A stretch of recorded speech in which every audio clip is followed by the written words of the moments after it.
Welcome to Everyone Loves Guitar, where we get to sit down and talk with interesting professional guitar players and related music industry experts. If you love playing guitar, stick around. You're in the right place.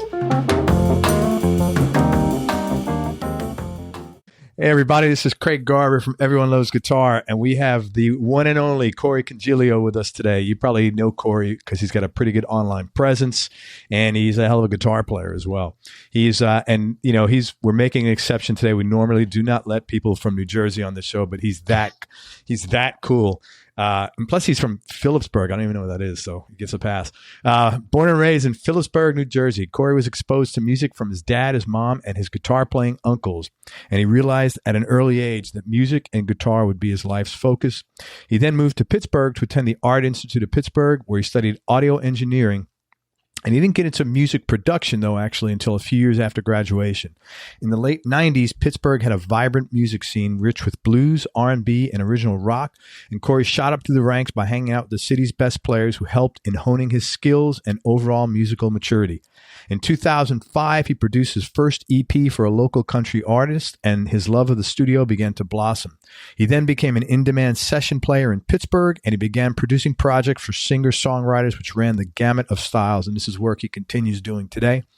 Over a 10-year period as an instructor, Corey's also taught hundreds of students ranging in age from 6 to 80 years old, and he's got a decade's worth of guitar instruction, which led him to author 12 instructional guitar courses with TrueFire.com. And as far as I know, like you're one of their most popular teachers, you and Jeff, I think, and a couple other guys. Yeah, we're pretty high up there, thankfully. It's kind of an amazing thing. Yeah, and man, your voice, you actually sound sexy. That microphone is like so clear. I've never heard a clearer voice, man. I EQ'd it as such. It's the sexy preset. It's the sexy preset. I need to get that, man. Can I get some?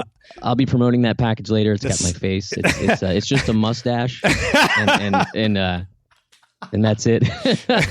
And it's got quite the graphics as well. So you basically tweak the mustache, and it gets.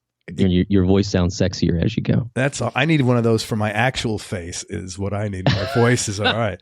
I have the mustache because I can't grow a beard, which is so trendy now. I would have the worst looking beard ever. So well, it's good that you're you say, hey man, I'm not hopping on that beard bad. I'm doing my own thing.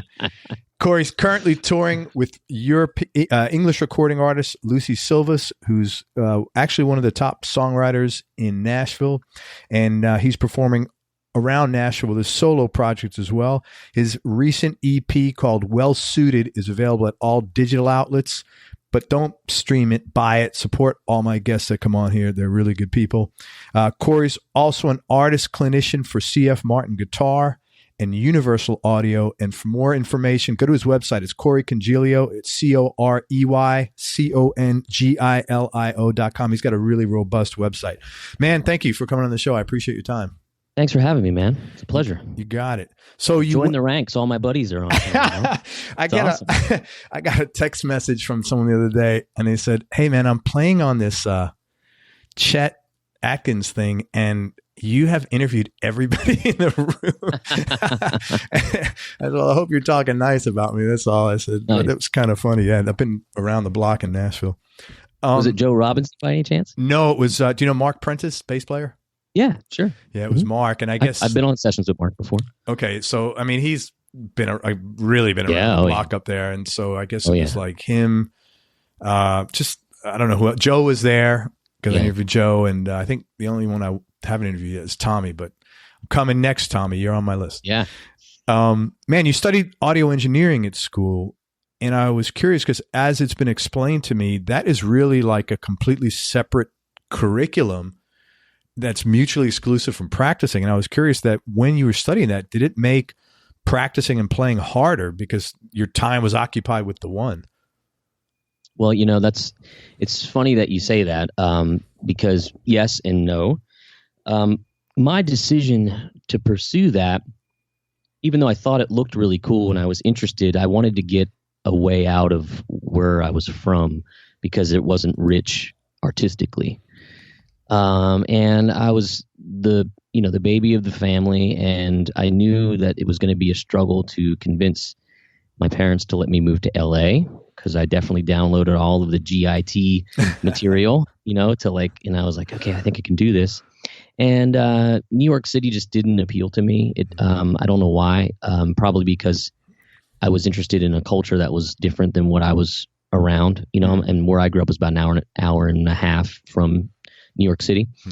So it was a ticket to kind of move on. And when I visited Pittsburgh, it was, a kind of place that was somewhere in between a city and a small town. Definitely more of a small town than a city, but way more than I had experienced growing up. There wasn't any skyscrapers in my hometown. Sure. So I wanted to learn about signal flow and recording and microphones and all that kind of stuff too. And I really did think that I had the demeanor to be a producer. I don't know if I have the demeanor to be an engineer because I'm really impatient. I don't like when something doesn't sound good immediately. However, I can troubleshoot to the best of my ability, but I liked being more of the sort of what I call the foreman of the session, or the general contractor, and saying, okay, let's get your vision to the finish line. That might mean I have to hire, players and maybe an engineer that's better than me. That being said, I'm glad for the experience because it was in the early days of digital recording. Okay. Pro Tools was really early. We were even using a system called Session 8, where it was still made by Digidesign at the time. And my first project on it was a Foley project. And if you don't know what a Foley project is, it's basically audio for video that's dubbed in. Like, have you ever seen somebody like stabbing a watermelon with a microphone on it? So that's like a real, body type sound. We were doing all that kind of stuff, miking up chains and miking the floor for footsteps. And we were recording to a 1 gig jazz drive. Wow. And that was about $175 for that jazz disc. How big was it? Well, it's a 1 gig jazz drive. So physically. Physically, it was kind of like the size of maybe half the size of one of those old cassette recorders from like the late 70s or early. It was kind of like that. Had an 8-channel interface with 4 preamps, I think, on it. And it was like the first time you could kind of get in there and automate, your faders going up and down and all that kind of stuff. It was cool. But we got to, the Art Institute had a 2-inch machine and, a big console and a rack full of kind of all of the usual suspects of gear. And then I kind of got out of it for a while, and I was doing sessions at this one studio, and one of the owners of the studio calls me and he said, hey, we have this guy in here that wants to make a country record, and nobody here has ever produced country. And I was like, okay. And I was playing a lot of country at that time, and, really sinking my teeth into the late 90s, early 2000s era of country, which is my favorite and most guitar players' favorites as well, aside from traditional stuff. Sure. And because it's just rich with all the hot players of the time, so that was really exciting. And I was like, well, I never produced a record, but I said, yeah, anyway, I was like, yeah, sure, I can do it. And I didn't even have any decent recording gear at home. I had a Roland VS880, which is a standalone digital thing. And the guy would send me recordings somehow, because there was no iPhones. It was just before the iPhone. So he would send me some kind of recording of him in an acoustic guitar. And he said, I want this one to sound like Brooks and Dunn. I want this one to sound like Sammy Kershaw. So I was like, okay. So I did my research and see, okay, this one has this groove or whatever. And I would kind of build up these little drum tracks and stuff and send them the pre-production. And I remember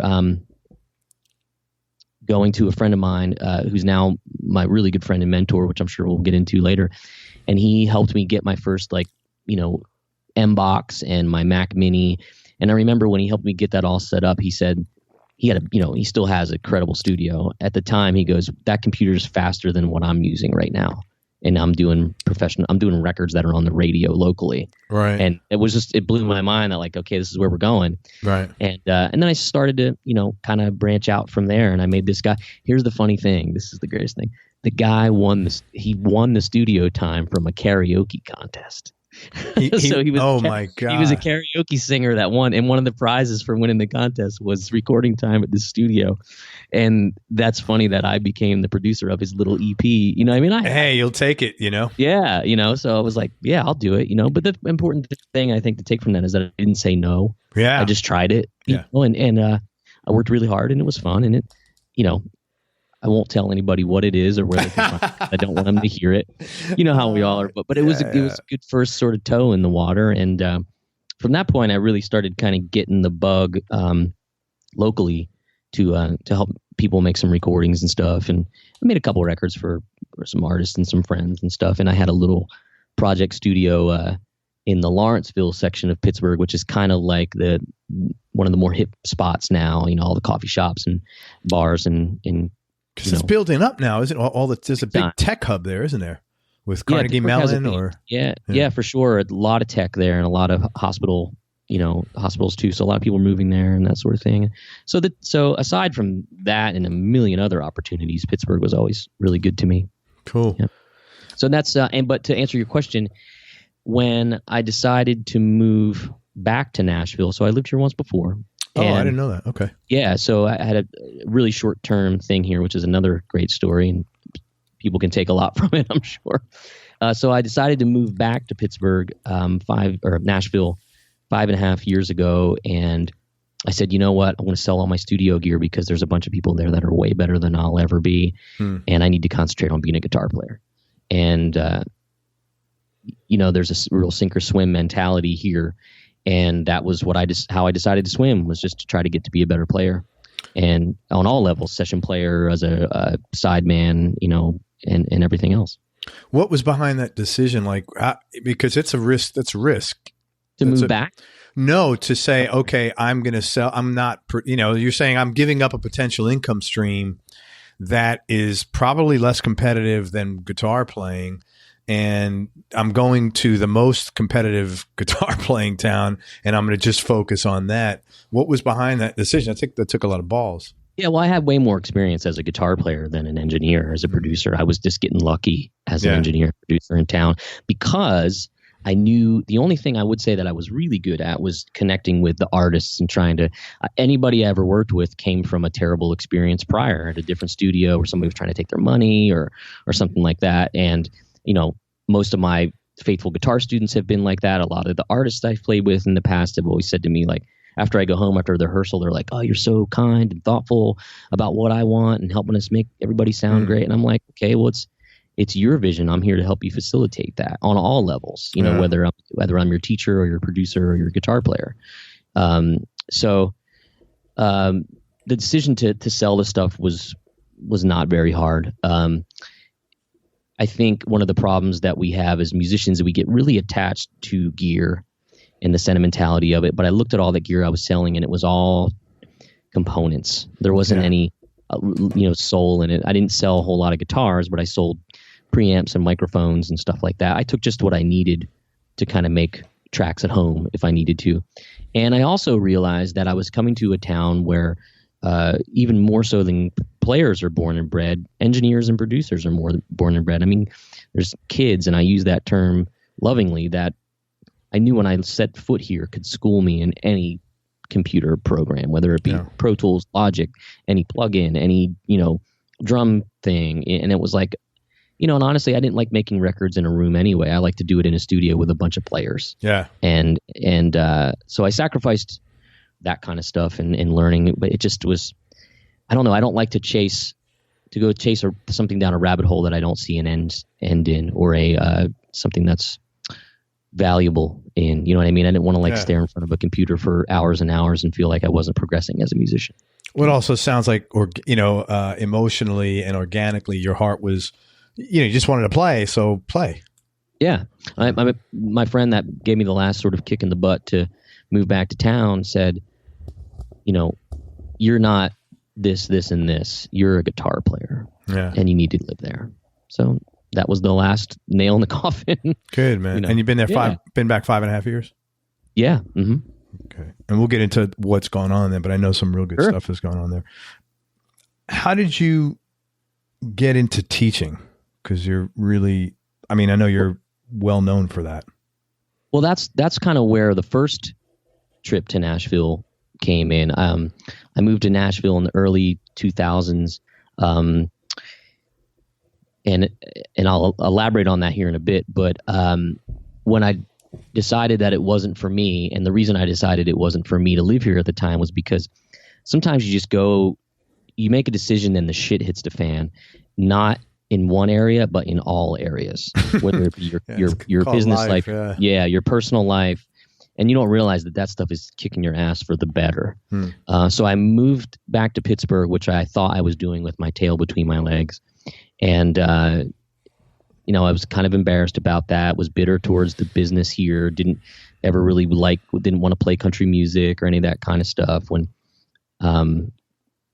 So, I had all those kind of I was in my early 20s. So I was like, fuck that place. You know what I mean? Yeah. I want to go play jazz and fusion and show everybody. And, but I went back to a music store that I was working at before I left. And I was like, I want to come back, but I want to be a teacher.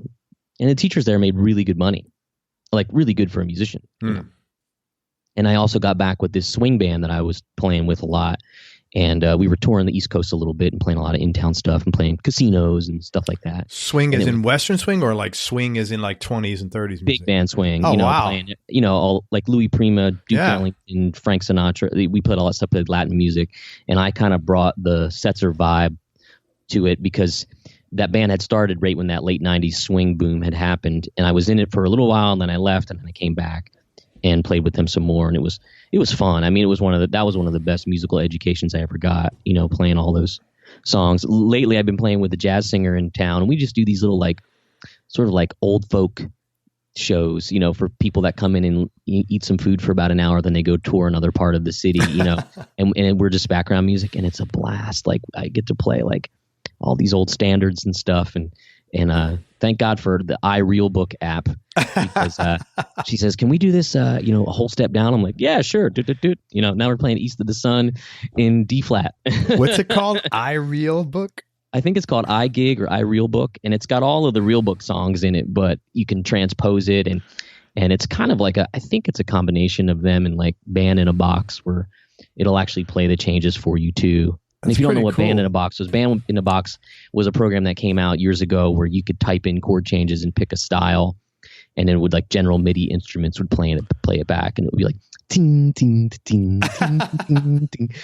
So but it was fun to practice too, because you could improvise over all those changes, and it's still a great tool. And now they still exist, but they use real players record instruments, and they're triggered, and it sounds great. But there's still some websites out there. Like if you go look up lyrics or tab, and there's still some websites that you go there, and if they'll say you want to hear it, you play it, and it sounds that MIDI thing, and it's just wait a minute, it's like a step back in time, man. Totally. Yeah, totally. So anyway, the teaching thing. You'll have to reel me back in, Craig, a lot. No, this is all good. Hey, you jumped on it, not me. You're all right. No, so so I moved back and I started teaching, and I was teaching 5 days a week, sometimes 6. Oh, wow.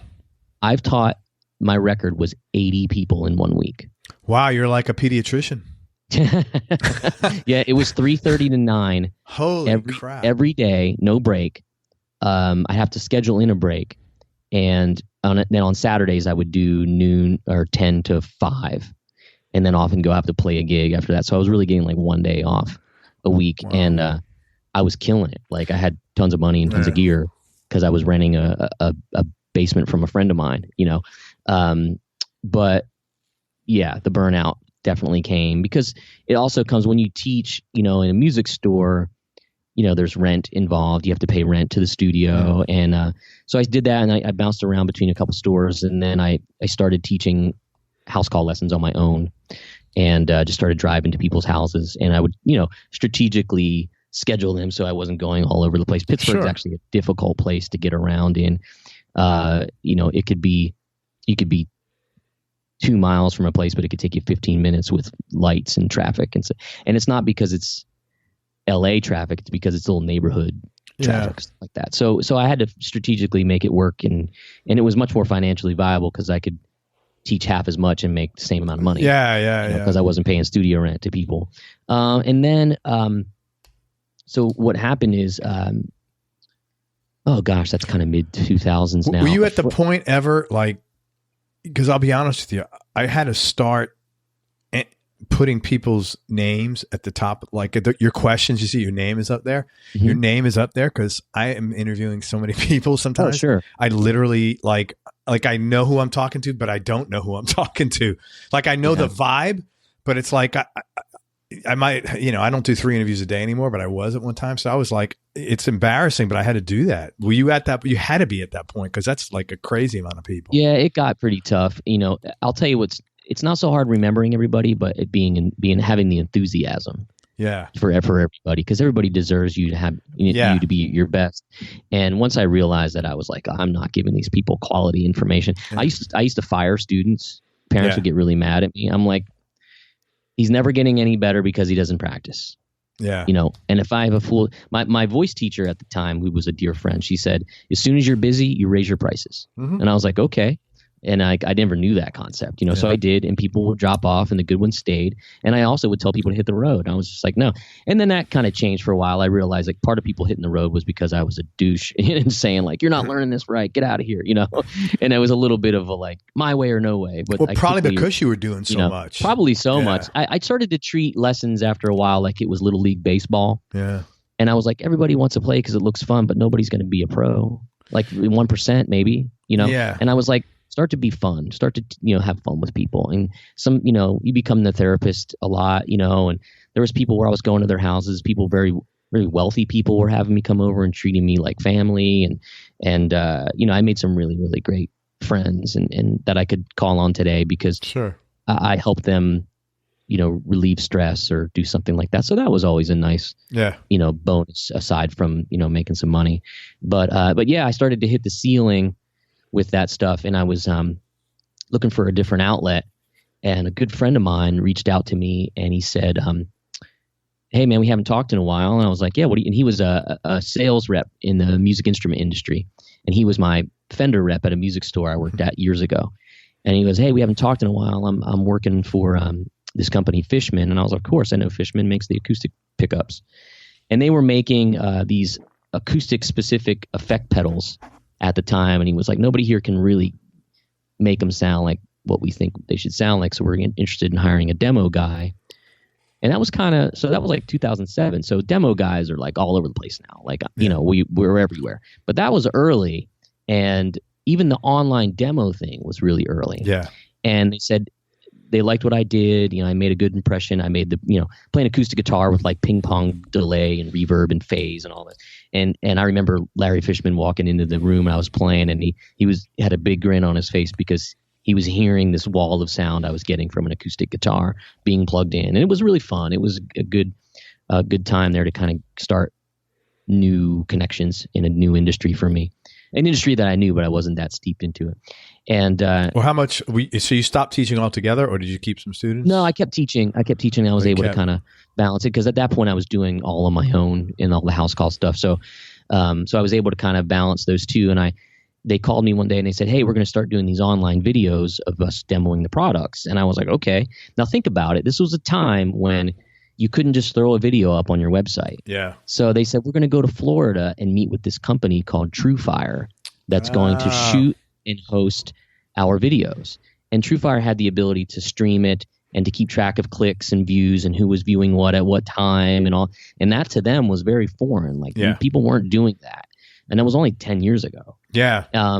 So I would get behind the camera. I didn't really know what I was doing. We had these long scripts and I was trying to memorize stuff, and it's a lot of engineer speak, and it was a lot of like, this is 24-bit 96K processing, and it's like guitar players don't care about that. They want to hear it. They want to see how easy it is to get the sound.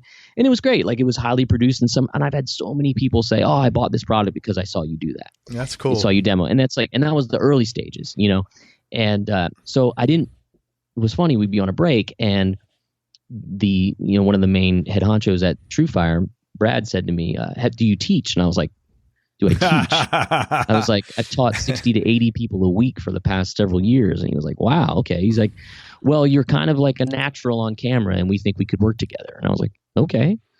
And I didn't understand what they did because I'd never heard of them. And I was walking around the halls of their studio.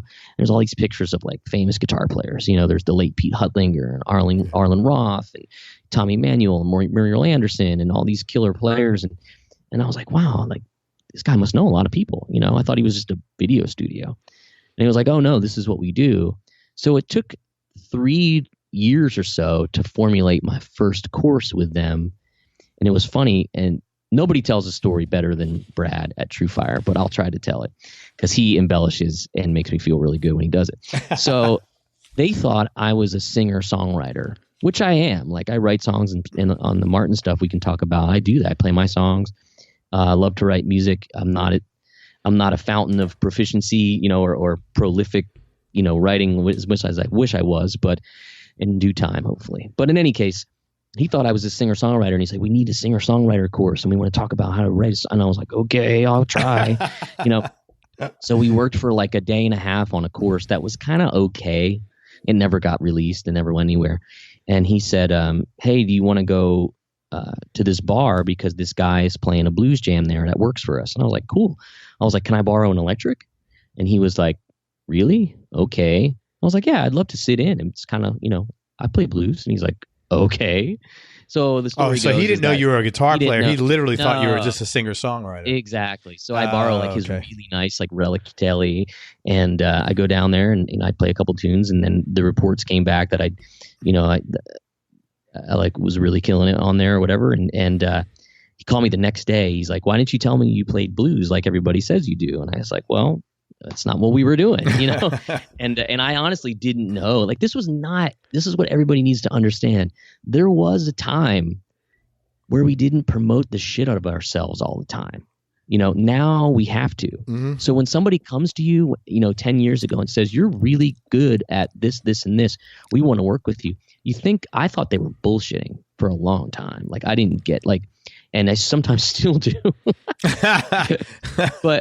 So it's a big deal to like say, have somebody court you from, you know, 1,000 miles away that says, we want you to work for our company because you play guitar a certain way and you teach a certain way. That's like pretty mind blowing back then. You know, now we almost expect somebody to reach out on Instagram and say, oh dude, you're killing it, you know, right. Whatever, you know what I'm saying? Like, yes. So it's something to really keep in perspective that still blows my mind. But, so he called me and he goes, is there anything you can send me that shows me you playing blues? So I sent him some YouTube clip and he called me back right away and he's like, okay, 50 Texas blues licks you must know. That's your course. And I was like, yeah. And they're not usually like that. He was just real matter of fact. He's like, you're going to kill it. We need this in our repertoire. You know, I see you can do the Stevie Ray thing, put something together. So that's how it started. That's this teaching as most people would know me teaching. Online. That's really cool, sort of man. Yeah. So it is a cool story, you know. And they were always down here I'm in Tampa. They were in St. Pete all the time, right? In St. Pete, yeah. Okay, that's very cool. And what's funny is you and I, you know, you can relate, like, and all the other TrueFire people you have on your show, you know, going down when St. Pete wasn't St. Pete.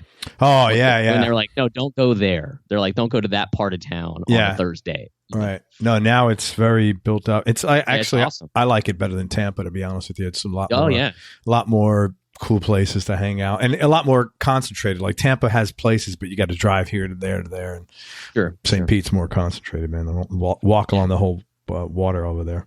Yeah. You and I have talked a bunch of times, and I know that, you know, we've had conversations about various side hustles, and I know, and you just talked about the value of promotion, and you're a guy that understands that if you aren't going to make income, understands that you're not going to survive in the music business if you're not looking at making income from other things than picking up that guitar. Yeah, and that's always been by necessity. And I would say that it's not something I particularly like. You know, would I rather be a lifetime touring or session musician that didn't ever have to worry about, you know, promoting myself in other ways? Sure. But I'm pretty sure in this day and age, all of that is impossible. With incredibly rare, incredibly rare. 0.5%. I mean, maybe it was 0.5% when it was existing, but excuse me, Yeah. now it's like, because there's no money, there's no record labels, there's no the record labels, even the record labels expect you to promote yourself. They sign you if they're going to sign you based on, they look at your Twitter file, whatever their metrics are for their success form, is Twitter or Facebook, whatever. But no, it was a long time ago when I mean, I don't want to say it was a long time ago, but 10 years ago, if you came with a fan base and a following of some sort that you've cultivated on a grassroots level, you were much further along to get a record deal or an opportunity like that. Now it's even more so, but I don't want to sound saying when I said I'm not crying sour grapes here or anything like that. I did what I had to do because I didn't grow up. I didn't live in a music town for 15 or 20 years because I didn't think that I was good enough to do it. I was like, okay, I'm a blue collar guy, come from a blue collar life.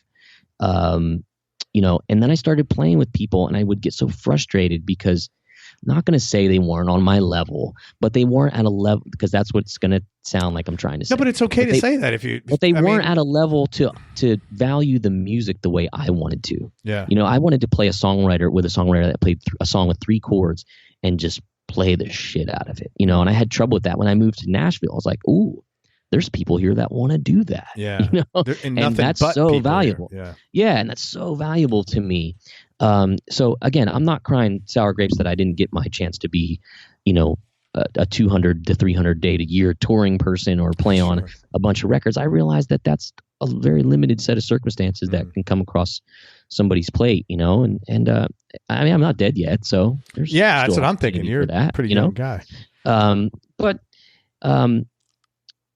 But I also noticed that, somebody told me once that all relationships end. Even the relationship you have with your child is changing constantly. They're always pulling away from you. The relationship you have with the band you're in is constantly changing. It's not going to last forever. There is the Rolling Stones, but even so that they've broken up and gotten back together, or a band like U2, they have to take a break from each other. Sure. Because that stuff could end terribly, So if being that all things end, you always have to have another plate spinning or another ball in the air. 100%, man. When that one stops spinning, you gotta look to the next one, and that's why I have 5 or 6 always going at one time. And it's here's another thing that I'll dispel is that I didn't just start that 5 years ago. You've always been doing that. Been going it's a 25 year process.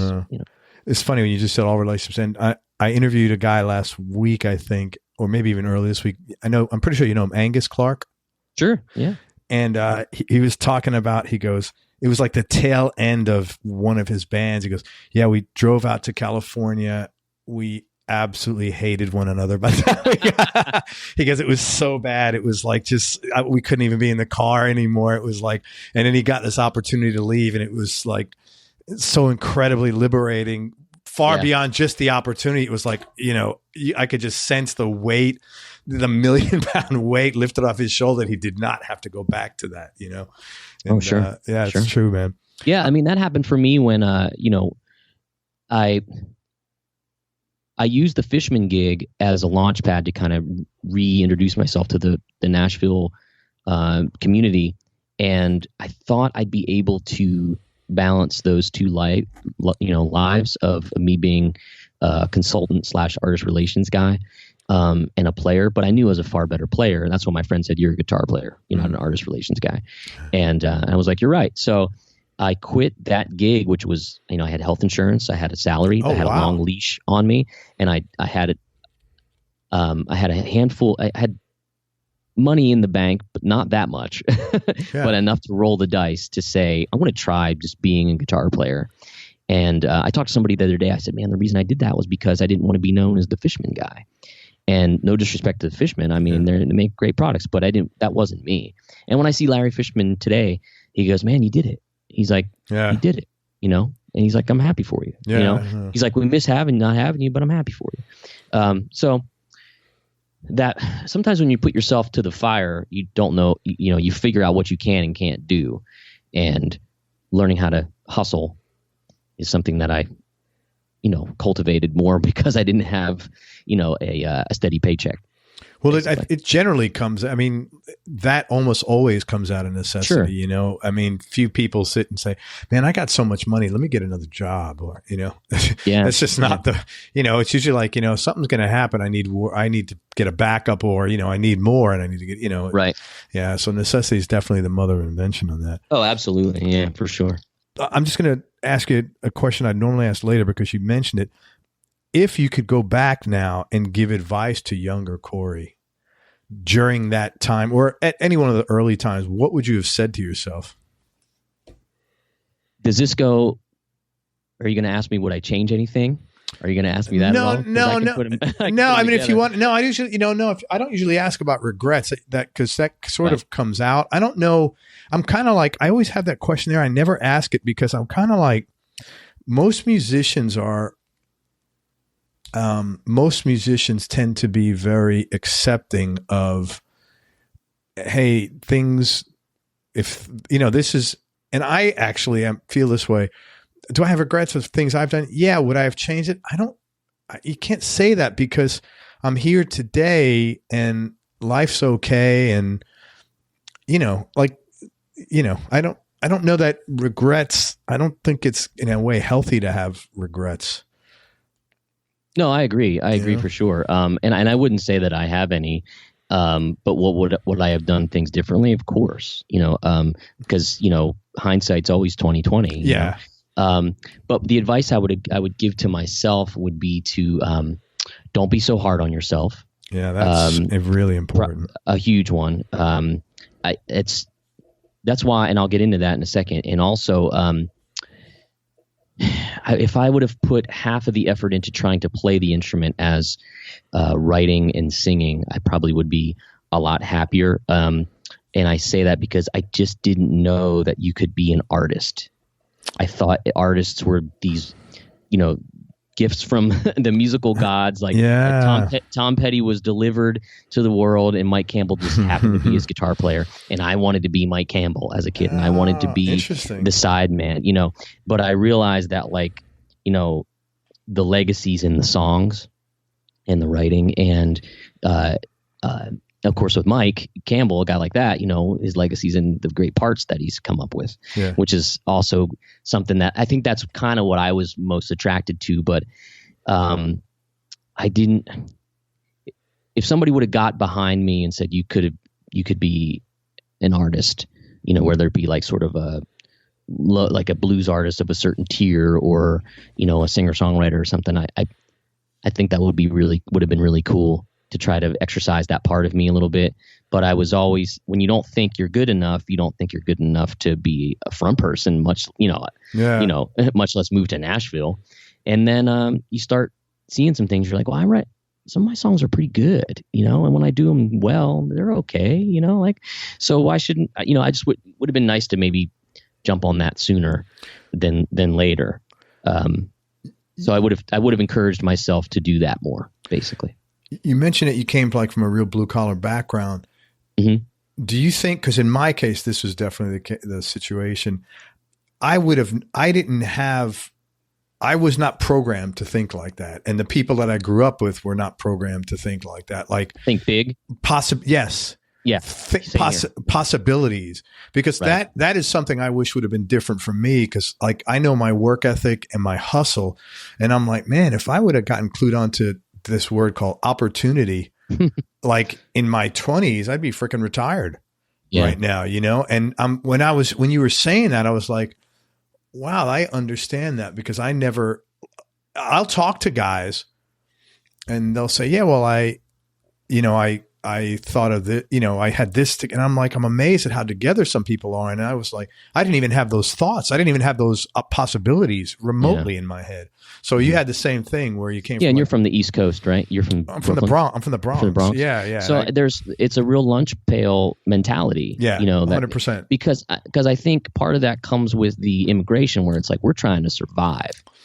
We're not trying to be famous. We're trying to eat. Yeah. So for me, when I was 13, if you would have said, do you get to be a guitar player in a wedding band the rest of your life, I would have been fist pumping.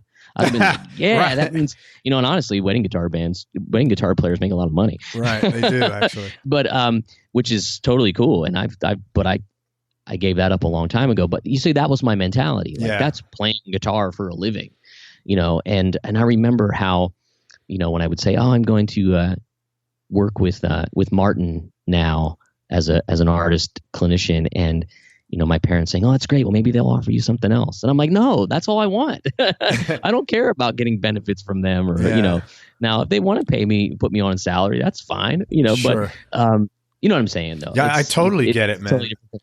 It's and someone said to me once, they're like it's okay to say that you're capable and you're good enough, but she goes, but this woman said, I get it. She goes, I'm from the Midwest. Like, we go to work every day and we eat our lunch and we finish our job and we come home, and that's kind of how I play guitar. And if you look at my trajectory, it's all been based on that. It's like me sowing the seeds of a lot of relationship based work that might bear fruit later. And here, 20 years later, I get to do some fun stuff. Yeah. Yeah.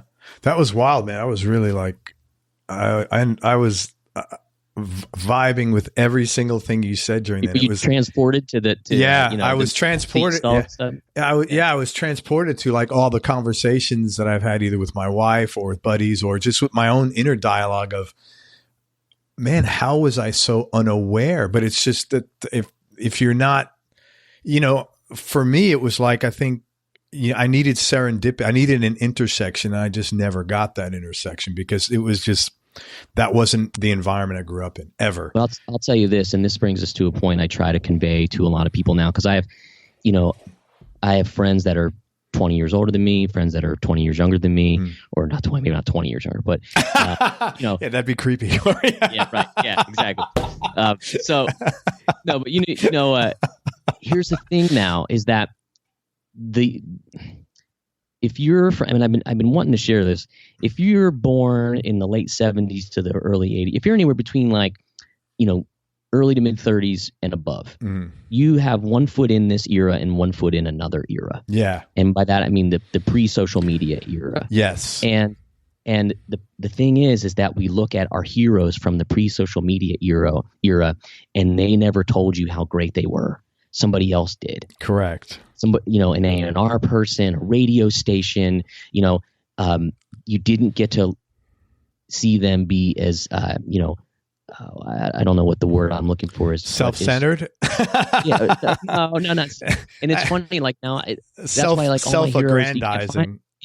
But so the thing is like in this day and age, no one is going to come to your show at your little club and say, hey kid, you want a record deal? Yeah, see, there's not going to be some fat dude with a cigar anymore that gives you a sign bonus. It's not, and I'm not the first person to know this or to say this in a podcast, but what I'm saying is I'm reaching out to the generation my age and older and maybe slightly younger to say like, that's why it's okay to promote yourself now. Yeah. Where I have friends that are extremely talented at a lot of different things and nobody knows about it.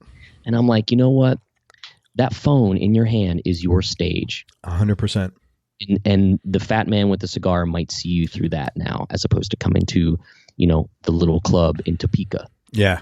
Yeah, 100%. Because that would happen. You know what I mean? People was like, oh, we flew to Minnesota and we saw this band. Or like Prince. You know what I mean? Like, there you go. People were flying to go see this kid, that was playing all these instruments or whatever, It's just it's an interesting time. And I really feel for the people that don't understand how to navigate both worlds, pre-social media and post. It's a mind fuck. It really is. And you take the people like we're saying the blue collar folks that are like, well, I'm just going to do a good job. And when the person says I did a great job, then I know I was good. Right. It doesn't matter anymore. You got to know you're good before they tell you. Yeah, absolutely. And you should know you're good because you shouldn't like depend on validation from somebody else because it's just not a good way to go through life. But it's funny because I have 3 kids. My oldest is 28, my youngest is 18, and the older ones are 28 and 26, and they'll come to me and they'll say, I'm really happy I didn't grow up with the phone like Sam, their younger sister, the 18-year-old, did this because it's interesting. Yeah, because they're like, I know how to, I can talk to people.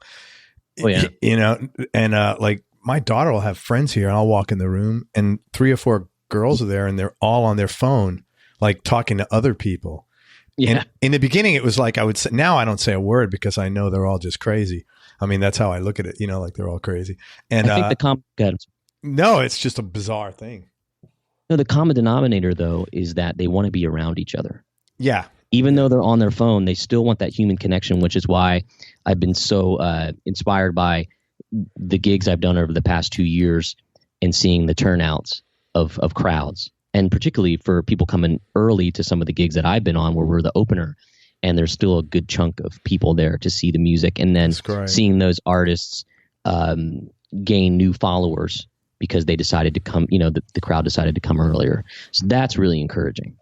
And when you say followers, you're not meaning like Facebook followers. You mean actual fans that are enjoying them. Yeah. Social media followers, but people that, that's your audience nowadays. But you know what I'm saying? It's nice to see the artists that I'm playing with, their fan base grow because they're getting opportunities in front of real people. Yeah, totally, man. Yeah, it's a nice thing. What do you have brothers or sisters? I have one sister, older. Is she in music at all? No. She's a school teacher in that part of the world in Northeast. Right. And what kind of work did your parents do? Well, they're both retired. But my dad was a quintessential factory worker for a long time. And my mom was a teacher's aide, which was pretty much like, she got to do the same thing she did at home, but go to school and do it. And I'm not minimizing that because she's great at it.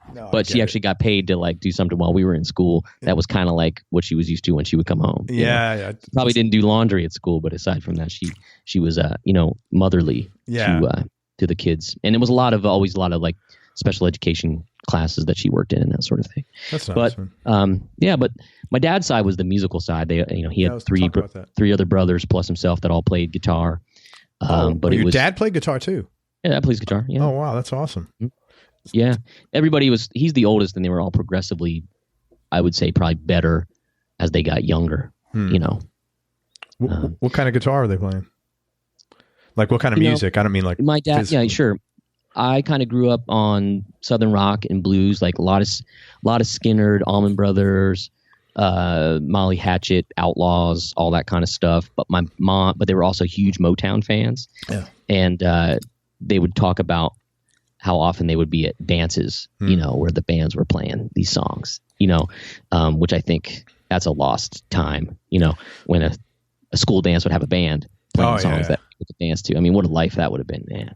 So like to me, that would have been making it. I'd have been making it. If I could school dance and play like, but yeah, no, it was a good education because there was always some kind of music being played.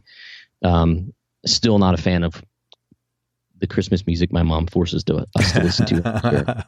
She knows that, so it's okay.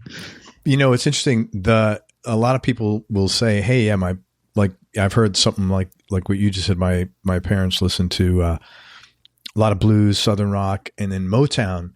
Which seems odd, but that's because that's what FM radio stations played back then. Right. It wasn't segregated the way it is now. It wasn't like metal, blues, rap, urban, whatever, country. Yeah, you hear a Doobie Brothers song and then you'd hear a Marvin Gaye song. Or something. All day long. All day long. And it was very common. AM radio and then FM evolved the same way, Mm-hmm.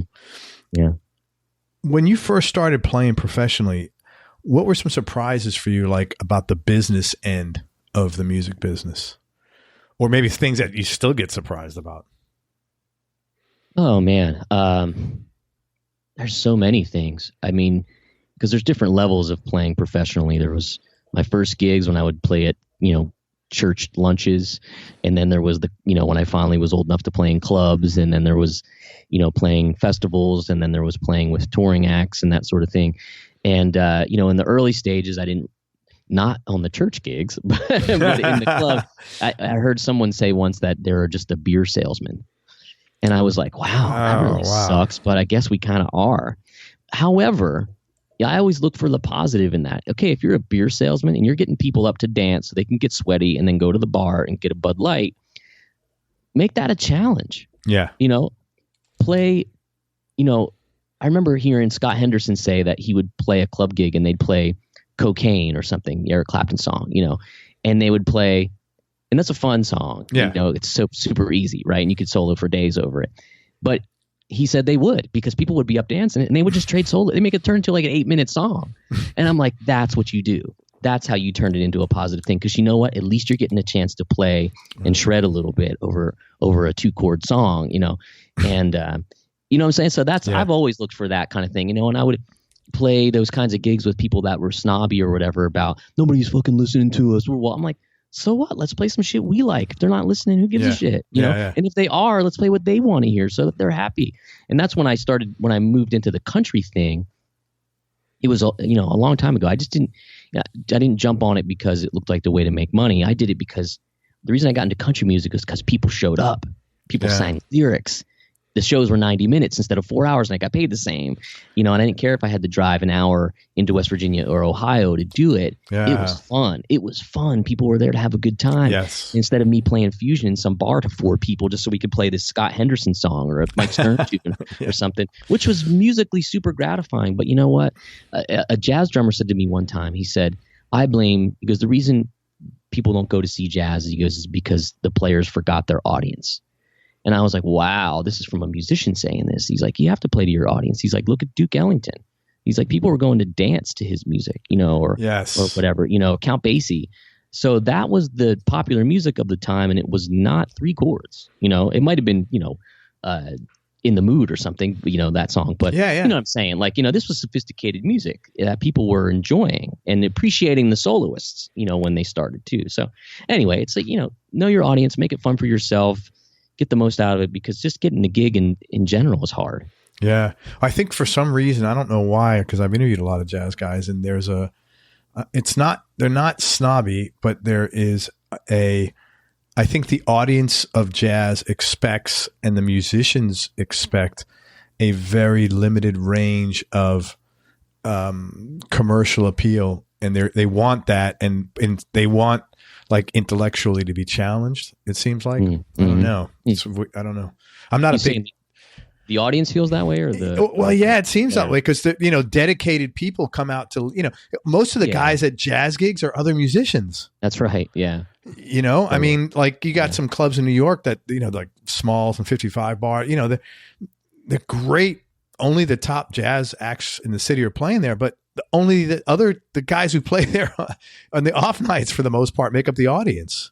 Oh, before you had a phone, I mean, there was people that would go to the 55 Bar to hear Wayne Krantz and run a mini disc recorder and bootlegged shows, right? Just so they could, you know, like, oh man, you got to hear this one from like September 9th. He's just killing it, and he's got, you know, Tim LaFay and Zach Danziger and all these, and it's like, and people were really super nerd out over that, which I did. I certainly did that for a long time. I was getting bootlegs of, you know, anywhere, you know, the whole torrent, Napster, and all that kind of stuff. You could find bootlegs of Robin Ford in L.A. with Gary Novak, or, you know, or anybody you could think of. You know, the most odd thing would show up there, and it was like a really cool thing. But I just got tired of nobody showing up and me having no crowd to play to. And I was like, well, this kind of sucks, you know. And that's not me selling out. Like, I love fusion, but, you know, I like melodies. I like to sing harmony. I like to, you know, interact with people in a way that's different than just how interesting can I improvise. You know, I don't know. I'll get slammed for that by people. I don't give a shit. You know? It's just like, you know.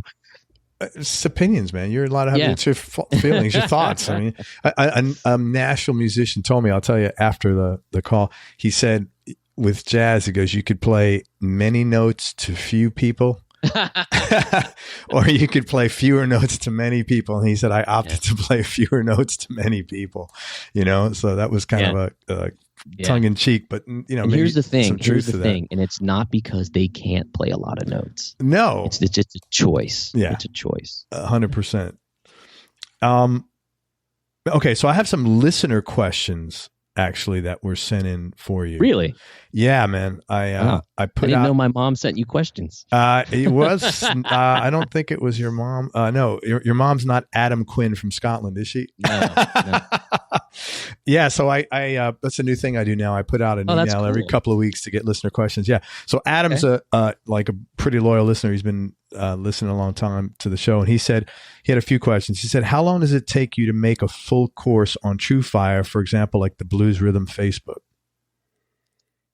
Blues Rhythm Fake Book. I think Fake book. mean. Yeah. You said, you know Well, what? it's funny You know what? autocorrect That's probably, never makes. you know what? Yep. That's exactly what that is, man. I had a student once say, I didn't buy that course because I didn't know what a blues Facebook was. And I was like, no, dude, it's Fake Book. He zoomed by it so quickly. So a Fake Book, is, as a lot of us know, it's a song that's not maybe the how can I say this?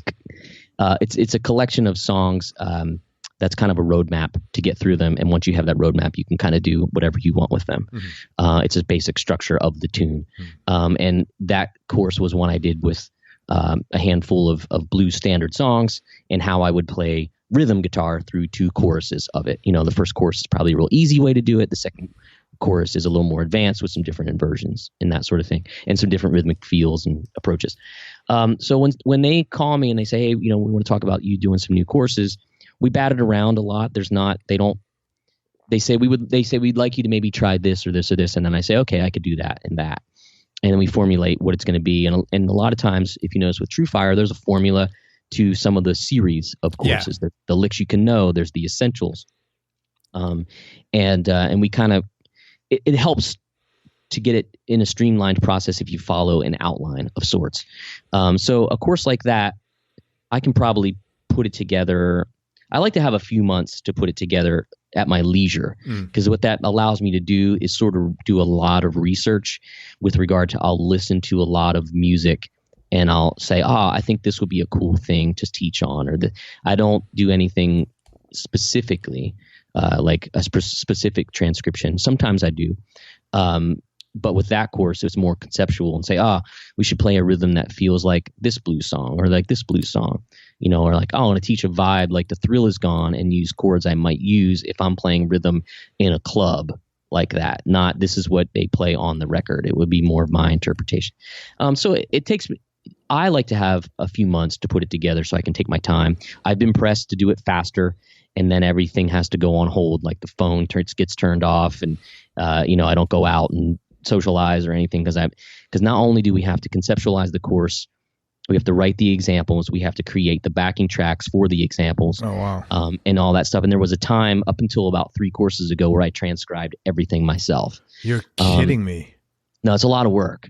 Now, wow. They do have someone that helps with transcription too, so we can get stuff done a little bit faster. And honestly, it's better because I can only take the transcription stuff so far, because I'm not great with like putting all the little bends in the tablature and all that kind of stuff. But they have somebody. But that's a separate job. That's like being an accountant. A whole other job. Yeah. Oh, absolutely. Yeah. So, but there was a time when I did all of that. It's a lot of work, and it's a reason why a lot of people don't work for TrueFire, because it's an initial load up front. That's not that bad, really. But when you're a musician, sometimes you don't like to do that.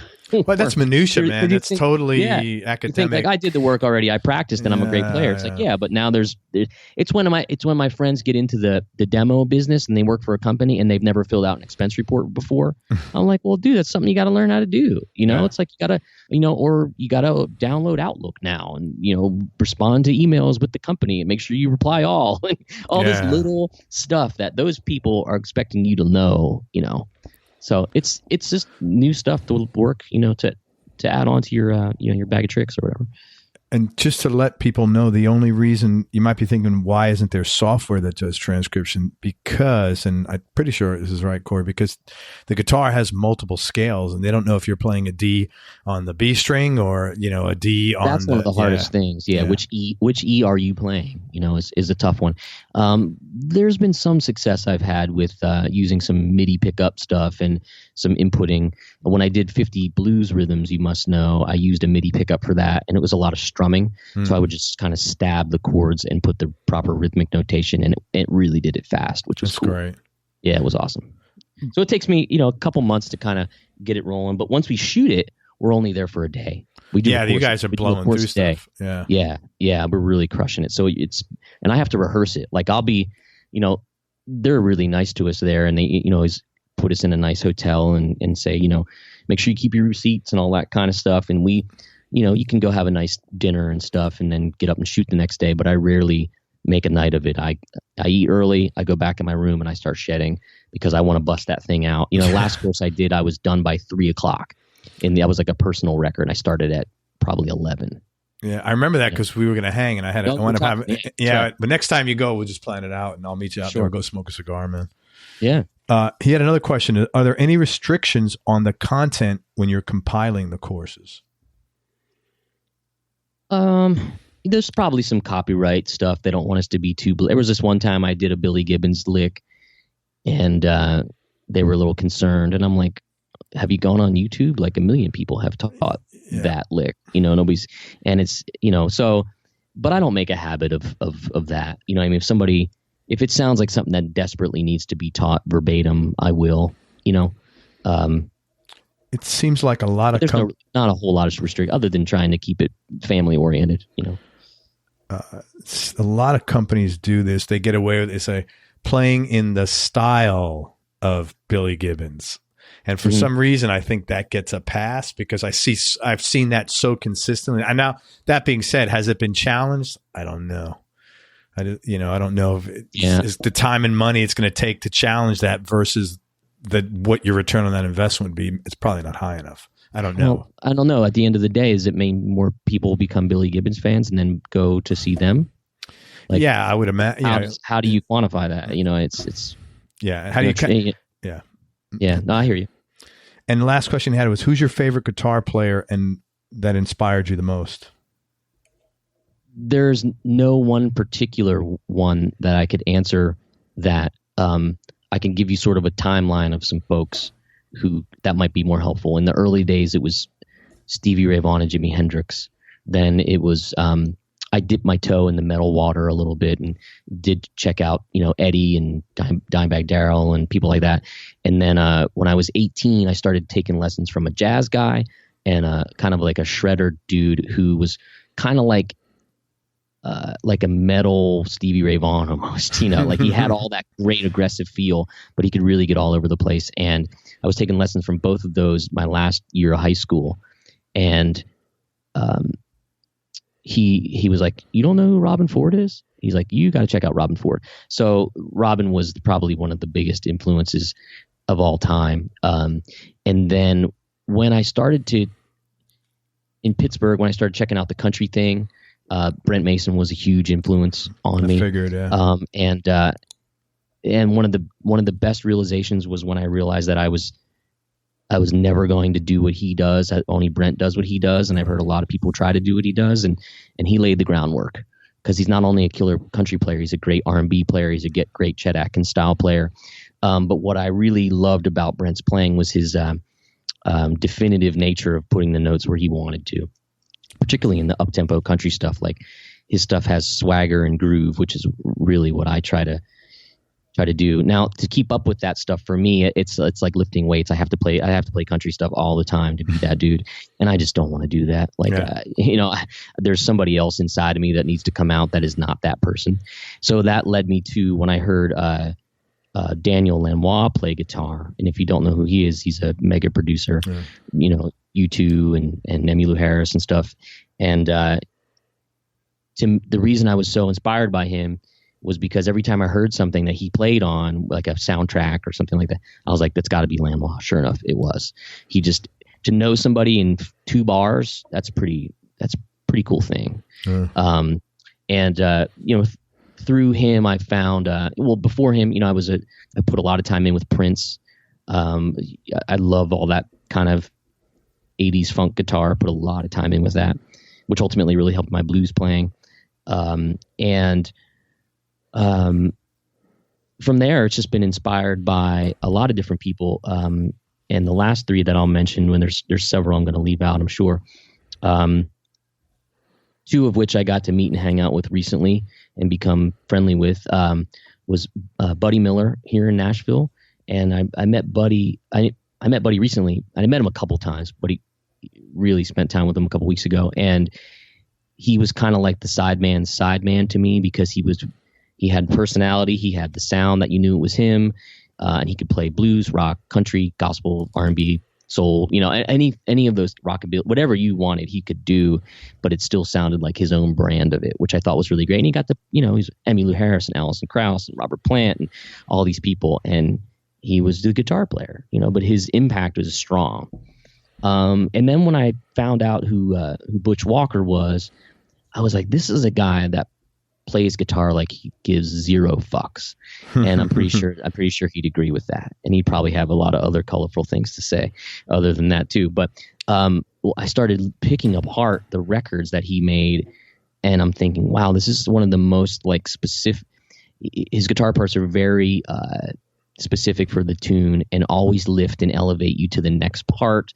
And I just admire that kind of thing in a huge way. And I got to meet both those guys recently and hang out with them, which was really cool. And but in Nashville, if I had to point my compass to someone I think is a guitar player that everybody should be listening to, it's hands down John Osborne of Brothers Osborne. Yeah.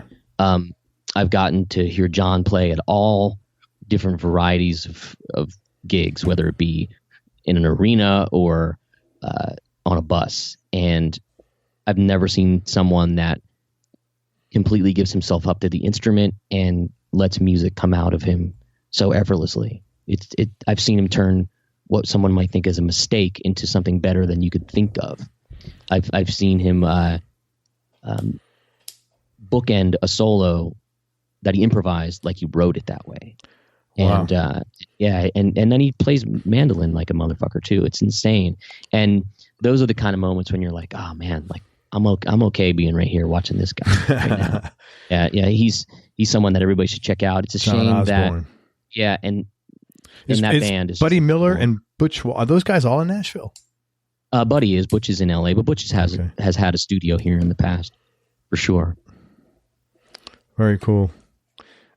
Hey, Adam, thank you for sending in those questions. And for everybody listening, moving forward, if you're on the email list at everyonelovesguitar.com, again, I send these emails out every couple of weeks. So if you want to send in questions to guests, you are free to do so. And thanks for taking those, Corey. Oh, my pleasure. I want to ask you one teaching question. Go for it. Because you do it, you're so good at it, and everybody listening is a guitar player. What's one thing that you'd advise players to focus on in their practicing that, kind of like maybe a basic thing that people seem to skip over that they really shouldn't be? I definitely think to try to learn that everybody has something in their mind that they want to learn and want to sound like. So I say, try to learn that. And I'll say that's a new revelation to me, because when I said this to a student online, and I don't teach a lot online. The bulk of my teaching is in the courses now. But I do some of it through TrueFire's private lesson options. And this one guy, I was feeling particularly salty in this response. And, the player can take the right scales and put them over the right set of chord changes. And inevitably they say, how come I don't sound like what I want to sound like? And I'm like, well, how much have you tried to transcribe Albert King or Stevie Ray Vaughan or Hendrix, or maybe maybe you're really into, Richie Blackmore, or maybe you're into, Neil Sean, and you can't get your solos to sound like their solos. Learn them exactly, and don't stop until it sounds like that. Yeah. Okay. It may get super boring, and I'm doing that now. Like I'm working in a Tommy Emmanuel course on my free time, and I have to jump back in, and I'm like, okay, after about 15 minutes, I'm like, I can kind of do this, but it doesn't sound like Tommy because I didn't put enough time in. But when I was 15, I had the time to sit there. And I had this conversation with one of my TrueFire buddies, and I said, man, do you remember like working on your vibrato to make it sound like what you wanted to sound like? And he was like, yeah, of course. And I was like, well, the thing is, it never leaves. It's just like, you're into fitness and health and lifting weights. When I've got a trainer and he taught me how to have proper form, when you get that form, it doesn't leave you. Yeah. Because you're like, oh, I can feel this part of my muscle group straining now, where now I'm really doing it. It's work. That's what happens with technique like vibrato or a hammer on or a pull off or something like that. So sometimes in this day and age, the problem is the teachers. There's a lot of information out there, and everybody can tell you where to put your hands and where to put, on the right dots and the right strings and the right frets, but it doesn't mean you're playing music or sounding like what you want to sound like. Yeah. There's more. And that's the hardest thing to convey to somebody. And the hardest part is when you're an adult, getting the time to discipline yourself to doing that, Yeah. I try to practice an hour a day, and I that's pretty pathetic. I mean, I need more. I really need more, at least 2 or 3 hours. But it is what it is, man. Yeah, or maybe just try to put what you're practicing, make a smaller chunk of it. Dedicated to that hour. It can be tough. Just to discipline yourself like that. It's very tough. Hard for me. Yeah. Hey, let's talk about gear for a few minutes. Sure. What's your go-to? You got a lot of nice guitars, by the way. What's your go-to guitar right now, and what other 2 guitars would round out your top 3? Lately, I've been playing a lot of SGs, and I was playing a 335 a lot, and it was getting a little heavy to run around on a bigger stage when I was doing some festival shows, and so I was like, well, the SG, the strap button is in the same spot as a 335. Yeah. And then I found a couple great SGs from a friend of mine, and I've been playing those quite a lot, and I've really grabbed onto it. My bolt-on style guitars are mostly built by Mario Martin in Murfreesboro here. Just does a great job of building, bolt-on neck type guitars. And then I just got a 61 Epiphone Casino, which is essentially like a Gibson 330. Yeah. And I always wanted a 330, and I just got that. So it's kind of been something I've been playing a lot. Yeah. Is that handy? Can I see that? Yeah, it's right here. I'd love to see that, man. So what's a 330? How is that different from a 335? It's completely hollow. Oh, it doesn't have a center block, and it has P90 pickups. Yeah, okay. And I was playing a friend's. He had a really great 1964 one, and we used to use it on sessions at his house a lot. And I was like, I'm going to get one of those. And a friend of mine came over with this Casino, and I was like, you bastard, I wanted one of those.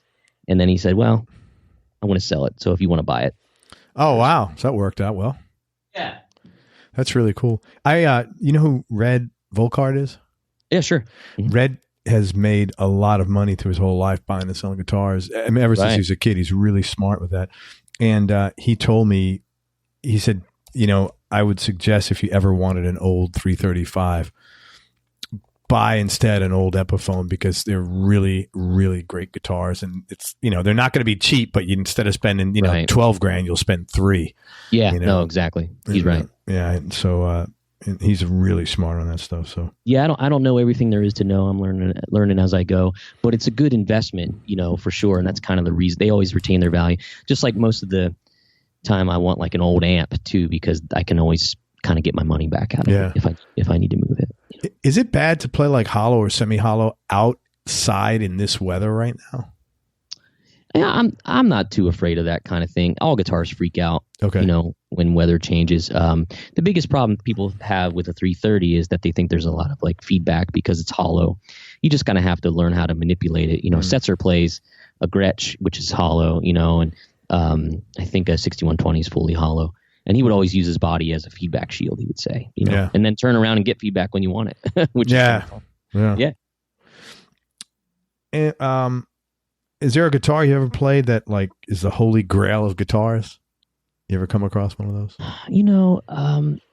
Not so much. I mean, I just kind of appreciate them for what they are. I think all guitars, no matter how amazing they are, I think we're like raccoons as guitar players. There's always some shiny new object that catches our eye. Yeah. I think the only way to kind of eliminate that is what I've been trying to do lately, where it's just limit my options. I do that with acoustic guitars. I'm not a huge, I work with Martin, but I'm not an acoustic guitar collector. I don't have like 50 acoustics or something. I have a couple that get the job done. And to me, I want to have a relationship with that when I put it on. Yeah. That allows me to kind of express myself without much of a learning curve. No, I feel you, man. Yeah.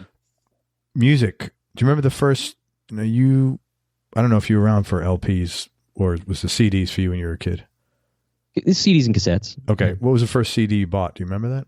Well, I know the first, I think I had a cassette CD player, and I think I bought the cassette probably because it was cheaper. But it was the Black Crowes, the first Black Crowes Record Shaker Moneymaker. Yeah, of course. I remember that one. And that was a huge record for me. Learned every song on it. And what was funny was I later became friendly with Jeff Cease, who played on that record and plays in Eric Church's band. now. Oh, He's that's a great cool. dude, super nice guy, great player, and he's had a wonderful gig for a long time now. He's had a couple great gigs. He's just a super guy. I'd love to have Rich Robinson on the show, man. I really, really dig his playing, and he plays a 335, and he's just great soulful player. Oh, totally. Desert Island Discs, Corey. If I asked you, no particular order, and just for today, like not forever, like you could change right off the top of my head. Yeah, totally. Wrecking Ball by Emmylou Harris, which is produced by Lanois and has all these great sort of Americana people on it.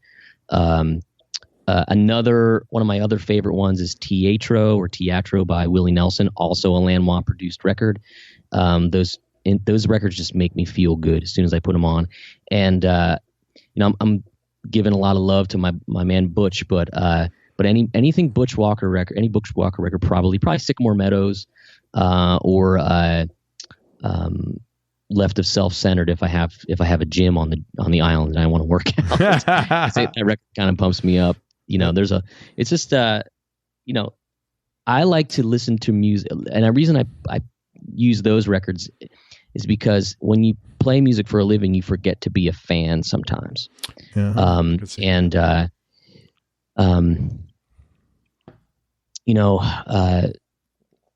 kind of records make me feel like a kid, and that's a feeling I kind of want. Yeah, man. Who the hell doesn't want that? Do you know a guitar player out in California named Joel Shearer? I don't know. Yeah, he's a guy I interviewed, and he is really into Lanois, very much so. And he makes ambient music now on his own. Mm-hmm. He was inspired to do that by Lanois. It's just kind of interesting with some of the stuff he does. Yeah, what's funny, that's another thing where I can leave it go and appreciate it, because there was a time when I was like trying to do it pretty hard, play with a 500 millisecond delay and a gold top, fuzz and all that kind of. Then I was like, that's another thing. It's like, well, that's his thing. Yeah. What am I going to do? I'll never forget when I watched a Wayne Krantz bootleg video. And Wayne said, when I decided to start, because he's a very unique style of playing, and somebody asked him how he arrived to that, I think was the question. He was like, when I decided to stop trying to sound like, I was going to stop trying to sound like another man. And I was like, wow, that may be the best thing I've ever heard. I'll never forget that. So a lot of us are still looking for that. And I think part of it is also like just being okay with plugging in and being happy with the way you play. So, which isn't easy. It's probably the hardest thing to do. Oh, hell yeah. Yeah, it's really tough. This is a tough question. What do you like most about yourself, Corey? That is an extremely tough question. However, the one thing that does come to mind is I would say my teachability. I continue to try to improve on the Corey that I know the best I can, whether it be how I take care of my body, how I take care of my mind, how I try to take care of other people. Those are all things I think that I like most about myself, and have only been things that I've even consciously considered in the past 5-6 years or so. Whether it be, I think listening to a podcast does something for you. You get an outlook, or reading a book or a self-help book or something like that, or seeing how someone else has lived a life or overcome adversity, any of that kind of stuff, or taking care to, maybe you want to meditate, or maybe you want to try a different thing in your diet or something like that. Those are all things you can do for yourself. And thankfully, something clicked in me where I was like, you know what, I think, again, it's necessity is the mother of invention. If I'm going to be a professional musician, there's things that comes with that, which means nobody's paying for my health care, and there's no guarantees. So the only thing I can try to guarantee myself is to have a moderate lifestyle, physically, mentally, emotionally, and spiritually. Yeah, man. It's interesting, guy. I've really tried to take care of my body for a long time, probably 20 years or so, but it always boggles my mind when, obesity and stuff like that is responsible for so much stuff, and it always boggles my mind when people say, I don't know how to eat right. And I'm like, there's so many resources to find that out now, man. I just struggle with that a little bit. I struggle when someone says I can't in general, which is a character flaw of mine probably, but.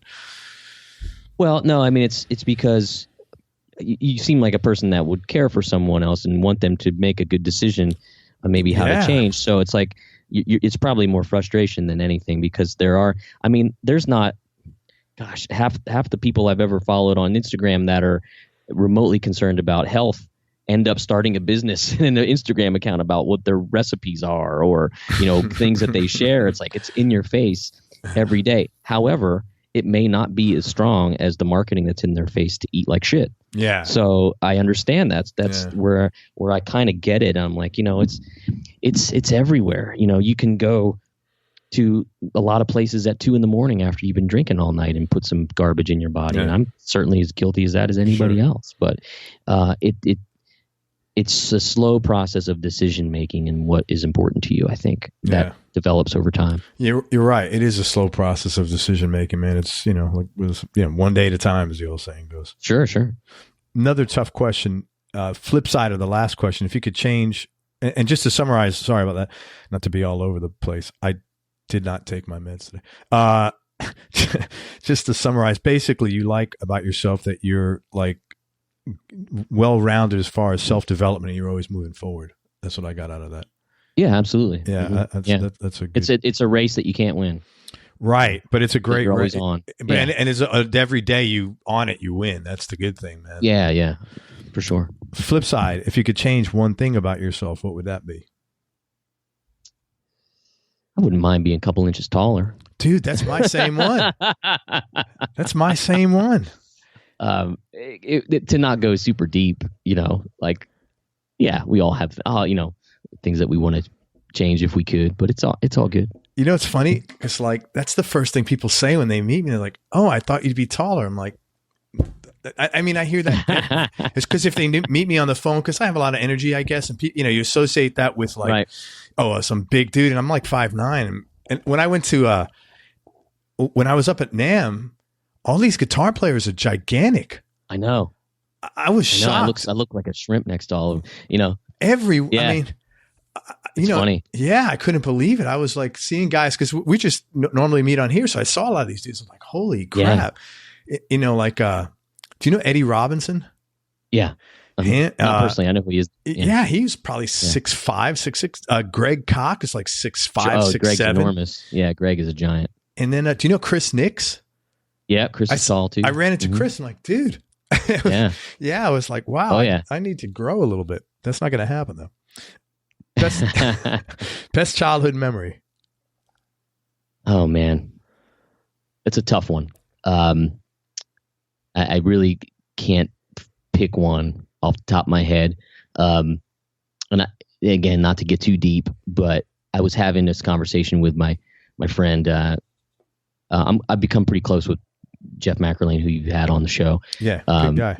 Kind of become like my TrueFire mentor in a way. A guy I looked up to when I started doing the TrueFire stuff. He's a good buddy, and I was like, I know Craig's going to ask me this, and just debating on how real you want to get with things. But like, I was diagnosed with non-Hodgkin's lymphoma when I was 6. Oh, and for those that don't know, that's cancer. Yeah, and thankfully, it's one of the more beatable ones, but so, you diagnose at 6, you're in remission at 13-ish, you keep going for checkups through your 18th birthday and you graduate high school.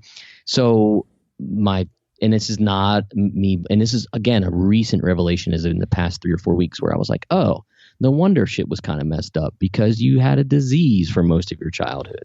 Wow. That's why. So when I don't look back too super fondly at like, I'll say this, even going through all that, I just wanted to be an adult when I was a kid. Yeah, I just didn't want to be a kid because I think subconsciously it was like, well, if I'm an adult, I can get out of this, and I can do, I'll survive and I'll be able to move on past this kind of thing. And that, again, it's a new revelation because I heard one person say like, well, when you beat cancer, the best thing to do is like make it like a broken arm that you and you forget about it. And I did for all those years. Only in the past couple of weeks where I was like, and probably because I knew you were going to ask me this question where I was like, oh, that's why you couldn't care less about your childhood. I mean, I had fun times with buddies and learning how to play guitar and all that kind of stuff. But I've had the best memories I had were last year. I'll just say that. That's great, man. I can point to my last year was probably the best year I had in my life on record. With opportunities and stuff like that. Wow, man, that's intense. Yeah, man, that's wild. I don't have very good childhood memories, not because I was sick, because I had just a miserable childhood, to be honest with you. But it's the same thing. I just couldn't wait to get to be an adult. Isn't that weird? Yeah. Yeah, it was weird. It was, but I knew that when I was younger. I was like, I got to get out of here, and it was weird. It was almost like I knew. It was like a jail sentence, man, which sounds, I mean, it was I wasn't walking around with my head like between my, woe is me, but I was just like, I'm marking time. I know, I don't know what the time is, but I'll be fully aware and, ears up when it's that time. Right. And, I always had this fantasy of getting hired to go back to speak to my high school and being the guy on the stage that says, because there's always that guy that's a motivational speaker at your school, and he goes, "These are the best years of your life." I'm gonna be the guy that says, "These are the worst years of your life." Right. And then I get like whisked off the stage, and they don't pay me and all that kind of shit. I did have I had my own redemption with this high school thing. I was really fat in high school and really angry. So I didn't get any women and I didn't have many friends. Fat, angry is not like a good combo for like self-esteem and personality as a teenager. And I never went to a reunion or anything like that. Not because I didn't like anybody there, but because I didn't like me at that who I was then. And I was like ashamed of how I acted in many ways through no fault of my own, but never, I didn't have the coping skills to figure it all out. Yeah. But about 5 years ago, Ann and I were in the city, and the people I went to high school with, they get together like once a month for drinks. And I said to my wife, I said, I haven't seen these people in 35 years. I said, I need to go there to like exercise these demons. And I don't know what, I can't really define them, but I know I've got to get this out of my system. And we went, and it was great because first of all, everybody was really nice. But the other thing, and this isn't to put anyone down, I was like in the best shape of anybody there. My wife was, I married above my pay grade. So I had this really nice looking wife, and like all the women there that I was like afraid to talk to when I was younger had not really taken care of themselves. So it was like, so it wasn't like gloating, but I was like, I just felt really good that I don't know, somehow those demons got exercised, and I felt good about the little Craig. It's kind of weird. I was like, I forgave myself sort of, I don't know. It was that's cool. Yeah, it was a weird thing, but yeah, that was, no, I'd identify with that. Very strange. Tell me something about yourself, Corey, that people would either be surprised to hear or might find a little odd. One of the more, it can be obvious or not so obvious, depending on if you go to my Instagram. I've been a plant-based eater for the past 6 years. I say plant-based because I'm probably not fully vegan.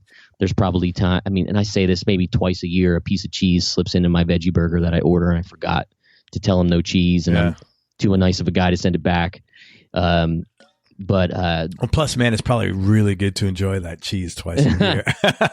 What was funny was the cheese was the last thing I cut out. I just stopped buying it, and once I stopped buying it, I stopped eating it, and I literally noticed another like couple pounds come off of me once I stopped eating cheese. It's really odd that would be just cheese would do that, and I wasn't eating like pounds of cheese or anything. But how do you take in enough protein? Do you take like whey protein? And that's always the big question. And this guy that I was talking to you about, the podcast I listen to all the time, Rich Roll.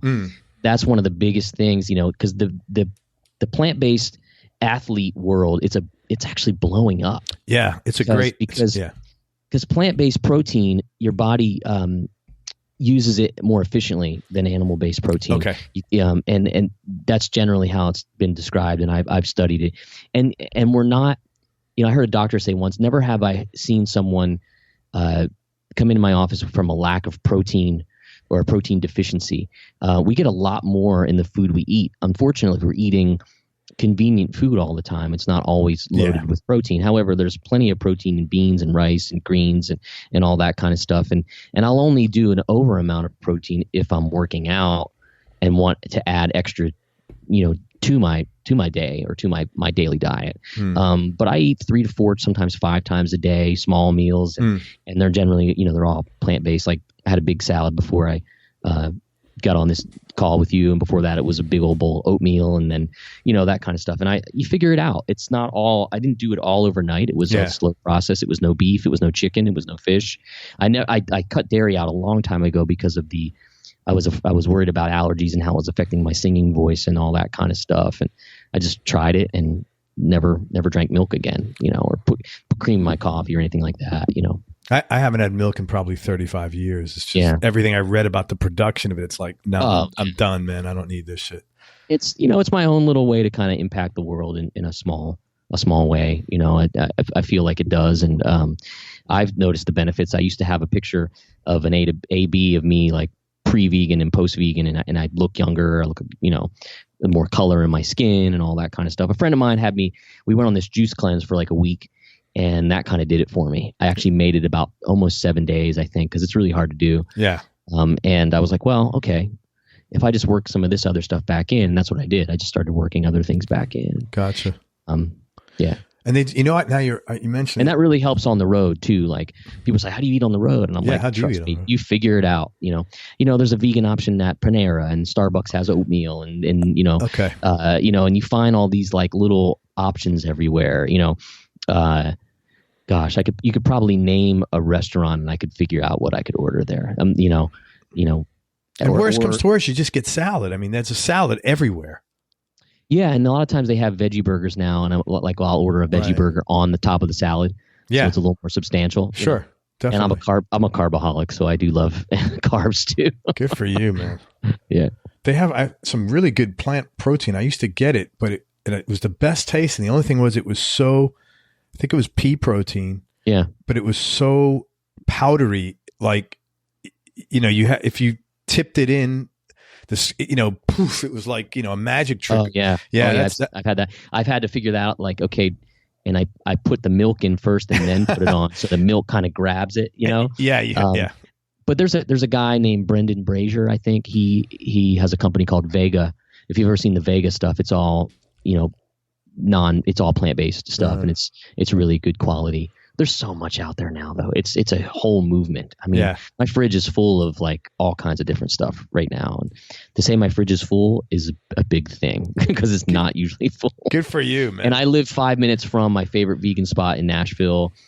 Shout out to Sunflower Cafe, and a lot of other places are great in town too. Wild Cow, Avo. There's a vegan soul food place here called the Southern V, where they do like vegan hot chicken and stuff like that. It's really cool. Hattie B's is vegan, right? No, I'm just kidding. No. That's one thing. There's some things I missed because I was vegan before I came to here, and I don't get to indulge on. Yeah, it's okay. No, that's not. I don't eat that stuff at all, man. It's just too greasy for me. Who's had the biggest influence on your life? Oh man, it's just like asking me who my favorite guitar player is. People that have had strong leadership qualities and strong sense of themselves have always influenced me. I have some people that I call my big brothers that are out there. My friend that hired me, got me hired at the Fishman gig, I've known for 20 plus years. Another New Jersey guy, and then a producer friend of mine who is also kind of like a very big brother type of person, have helped to kind of always have me look at, objectively at situations. Doesn't matter what time of day I call, they pick up the phone, that kind of thing. And they had influences both in business and music and creative stuff too, and that sort of thing. But yeah, not any, I can't unfortunately say like, No, that's good that you got a bunch of people. That's great. Yeah. And I'm always kind of looking for those relationships, like, an elder statesman who can help me see the error of my ways or potential error. You have any non-musical superpowers? Oh man. That's a good question. Nothing specific, and that's something I wish I could change about myself. Like I have friends that are like killer carpenters who are also musicians, and people who are handymen and, can work on cars, and I can't do any of that stuff. I don't know. I wish I could. Let's work on getting 2 inches taller. The two of us. We need to figure that can be this our out. superpower. Yeah. Then we could sell it. Any bad? I guess, but to get to that, you and I talked about it while we were taking a break there for a minute about the ability to be able to speak in a way that communicates to a lot of different people. That's a superpower I think I've attained. I didn't try to. I maybe took a public speaking course once in school, and that was it. And it's been training from doing, lessons and stuff, and Skype and being on camera and having to say, you're not speaking to just one person. However, you have to act like you are, and that one person needs to be, of all shapes and sizes, with how they receive information. Totally, man. Yeah, I think that's one of the most important skill sets that anybody could have is the ability to communicate. And I wish they taught it in schools because it's a lot more important than math, to be honest with you. I think you can only communicate well if you listen well too. Yes, I've had to learn how to listen well to be able to regurgitate something back to someone, so they say, "You understand me," you get me. Well, if you just listen, it's not. It's almost like a not fair, and it's like it is. Just yeah. Any bad habits? People think I'm organized because I have all these plates spinning, and I'm probably more organized than most, but I could be more organized with my home life. It's tough to do all these things and keep a house by yourself. Yes. It's I wish I could be able to get up at 6 and hit the gym and come home and do housework and then and I can. It's tough for me. It's hard to do that every day though. I like to sleep. But you're also working till probably 12, 1 o'clock at night. Yeah, and when you talk with people who are all over the world too with different things, you got to work on different schedules and that sort of stuff too. So, absolutely. What's your favorite food, man? Vegan or non-vegan? Wow, favorite food. One of my the first thing that comes to mind is this dish at this vegan place in Nashville called Wild Cow, and it's a dish called buffalo beans and greens, and it is quinoa, kale, tempeh, white beans, shredded carrots, and they're like vegan ranch. And the kicker is the buffalo wing sauce that's in it. Ah, okay. It's unreal. It's so cool. good. And I don't get it all the time because I like it to be like a treat. Yeah. I don't want to get burnt out on it. That's one of my favorite foods of all time for sure. That sounds I could good, eat man. so much of that. Yeah. And I still I seek out like the vegan comfort foods too, because I grew up on comfort foods. So what's a vegan comfort food? Well, like anything that's like a vegan mac and cheese or anything like that you would think of as like a one pot dish or something like that. Like I made a vegan shepherd's pie once and stuff like that. You know what I mean? That's it takes me back to kind of meals that I had growing up. Yeah. Do you have? I don't think you don't have time for any hobbies. I don't think, do you? Not so much. I mean, I like to read, books like on self-improvement and stuff like that, and get some time to go hiking with my dog when I can. Now that I just bought a house and I'm trying to get my hobby's my house now. Congratulations, man. Thanks. That's a big thing. Especially for a self-employed musician. Where are you in? Are you in Nashville or Spring Hill? Yeah, I'm about 20 minutes southeast of Nashville. Great. Congratulations, man. Thanks. Really nice. So the hobby's the house now and kind of getting that to a place. But I'd like to get to a place where I could get a boat or a motorcycle or something like that, and just kind of do something that's not guitar related, and learn, cause how you can get on the forums and you can get, watch YouTube on all guitar related shit. You could do that for motorcycles and boats and whatever else too. I just haven't because I, haven't been able to get to a place where I can do that freely. Yeah. But you get your house. It's really nice. That's really cool. Yeah. I never thought I would start to like all of the things that can come. Trust me, I have a guy coming over to treat my house for some mice that I'm hearing up in the attic and all that shit. And I just moved in 2 months ago. I'm like, damn it. But I'll tell you what's funny is, when you buy a guitar that's $3,000, how far $3,000 can go in your house, you're like, oh man, I'll take care of all of this. Sure, I'll come over. Yeah, you can fix that for $1,000. That's a guitar. That's half a guitar. Yeah. Not that I just have that sitting around, but I try to always have an emergency fund for that kind of stuff. That's good, man. Toughest decision you ever had to make, or the hardest thing you ever had to do?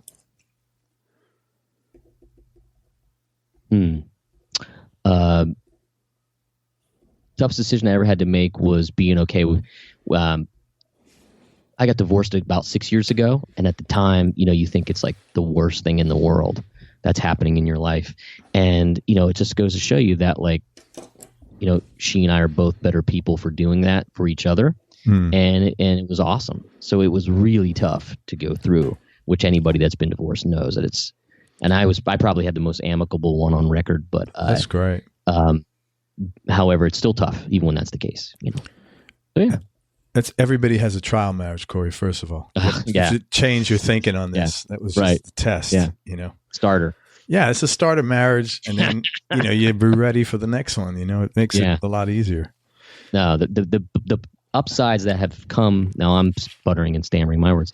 The upside that comes from something like that is pretty great, but you don't see it in the beginning. Yeah, that's most things are like that. Sure.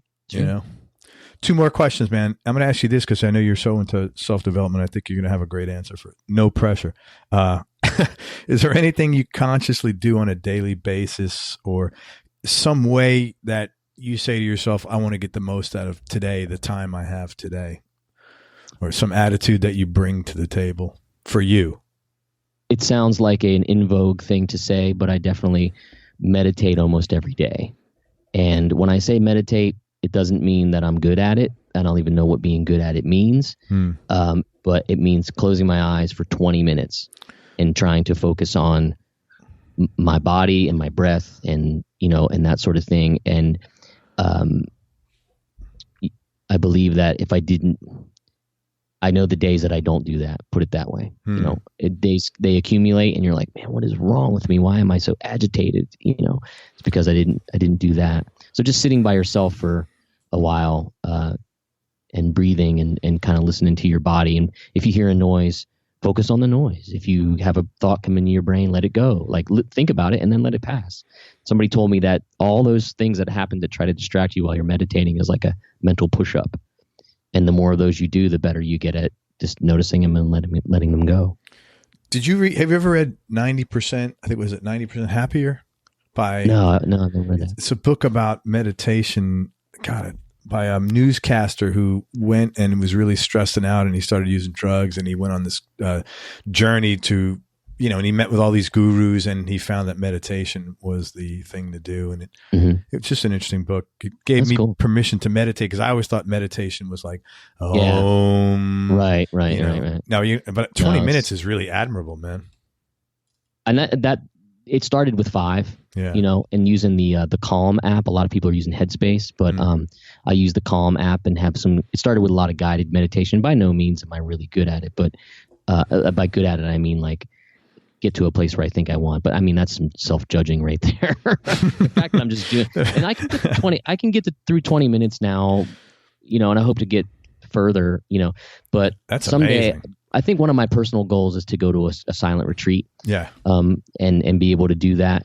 And I've talked to some people that have done it, and they said it's funny to watch people like start to freak out when they're there, like not talk and they're getting through it. They're just going through it. And then eventually they're calm, and they become a different person once they leave. That's I'd like to do that someday. Man, you're going to laugh. I meditate. I mean, don't laugh too loud. You can laugh, of course, 90 seconds a day. That's what I meditate. And it's 90 seconds will turn into, 120. It's like, it does feel good. It cleans you out. And it's like, I feel like I took a nap. Have you tried the apps at all? I have not, but I just wrote it down. Calm. I just wrote it down. Calm's a good one, and Headspace is another one. I just gravitated towards Calm for whatever reason. I had a subscription for a while, and then you can access all the guided ones, and you can pick the times that you want, and the little bell will go off and kind of keep you focused. And the guided ones will have someone talking to you, guiding you through it. That's kind of, pretty standard for a guided meditation. Yeah, I should make one of those.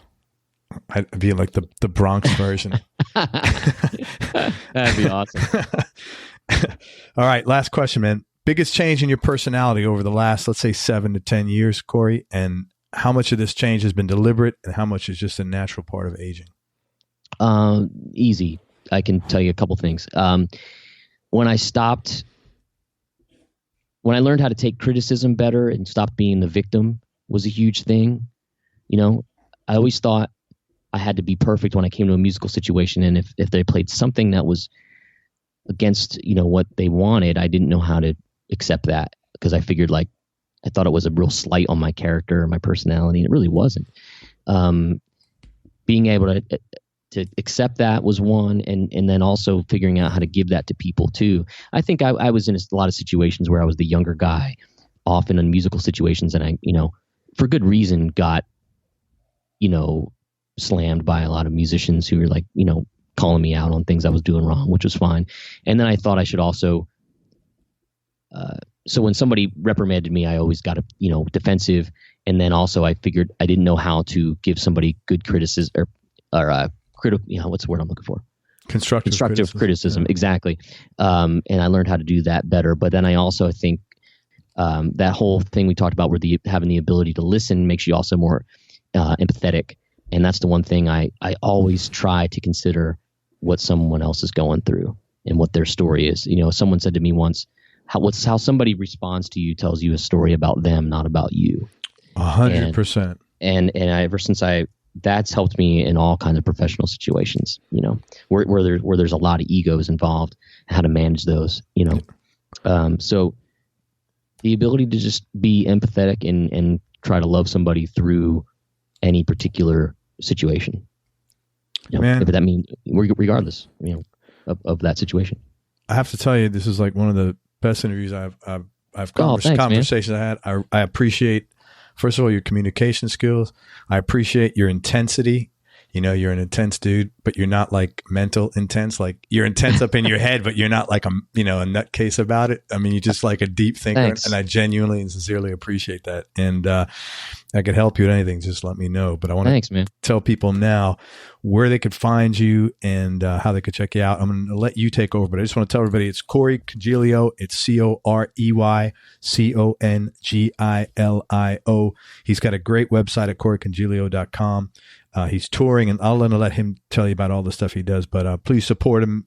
Great guy and fantastic player, an amazing teacher. If you're thinking about taking lessons or learning, he's a guy you really should strongly consider and give him a shot. If it works for you, great. If not, you'll be fine and he'll be fine, but I think you'll be probably, better off for it. Go ahead, man. You take over. Well, where can we find you? You can find me on the website. Check me out on all the social media stuff too, because there's always nicer sort of daily clips of things. It could be anything random. I just kind of post whatever kind of strikes me at the time. I don't have an agenda necessarily. The TrueFire stuff is on my website. And of course it's at TrueFire.com. Next month, if you're in the Midwest, I'll be doing some stuff for Martin Guitar, going to music stores and putting on some clinics and presentations. That's going to be on my website. I'll be in Nebraska, Iowa, and Illinois a bit. And then I'll be on the road with Lucy Silvas is the artist I play with. You can find her lucysilvas.com, her social media stuff too. We're in Nashville. We're playing the Ryman Auditorium with Cam on in September the 26th, I think, maybe 25th.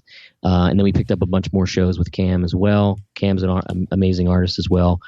And other random touring stuff. She's got a record coming out, so we'll be touring in promotion of that very soon, we think.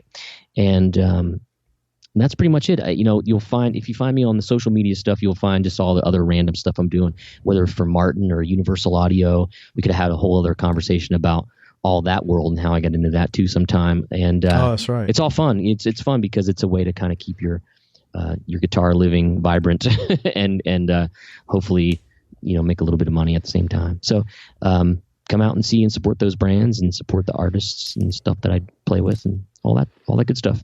It's all out there. And Lucy Silvas, look her up. It's Lucie Silvas, Silvas. So check her out. That's right. You can find Corey. Man, thank you again. I appreciate it. My pleasure, man. Everybody, thank you so much for listening. I hope you enjoyed this interview as much as I did. Thanks so much again to Corey Congilio for spending time with us and for being transparent and sharing some cool stuff and being such a good guy. And make sure you go to everyonelovesguitar.com, sign up to get our newsletter and get on that list right now. And remember, most important is that happiness is a choice, so choose wisely. Be nice, go play your guitar, and have fun. Till next time, peace and love, everybody. I'm out. We hope you enjoyed this show. If you did, subscribe to the Everyone Loves Guitar podcast, and you can do this online at everyonelovesguitar.com or on iTunes. And if you like the show, please leave us a 5-star positive review. The more 5-star reviews we get, the higher our show ranks, and higher rankings mean we get to continue speaking with cool, interesting guests on our show. We'll see you on the next episode, and until then, keep playing your guitar and have fun making music.